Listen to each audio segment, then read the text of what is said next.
In today's video, I'm going to teach you how to enable and use file attachments in Microsoft Forms questionnaires, surveys, and quizzes. If you've ever needed respondents to send supporting documents like resumes, screenshots, or signed PDFs, Microsoft Forms can collect those files right inside your form. Here's how to set it up clearly and safely. First, go to Microsoft Forms and sign in if prompted. From the dashboard, create a new form so you have a clean place to work. Give it a clear title and description if you like, then add your first question. You'll see the standard question types appear. At the end of that row, open the drop-down arrow to reveal more options and choose File Upload. That's the special question type that lets respondents attach files directly with their answers. Right away, you'll see a prompt explaining that a new folder will be created for you in OneDrive or SharePoint to store the uploaded files.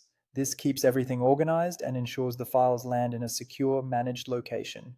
Click Yes to continue. After you confirm, the file upload question appears in your form. Now focus on 3 important settings for that question. These settings control what respondents can send and help you avoid storage headaches later. Start with the file number limit. Decide how many files a single person can upload for this question.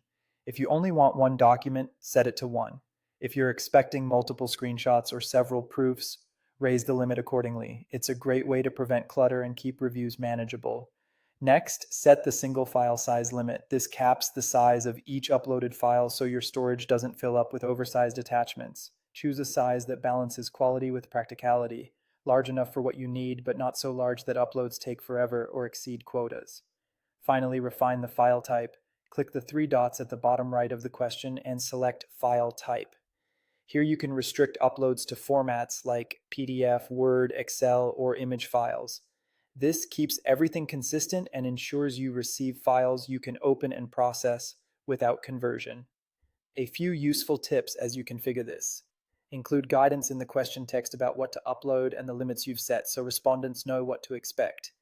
Be mindful of organizational policies and permissions.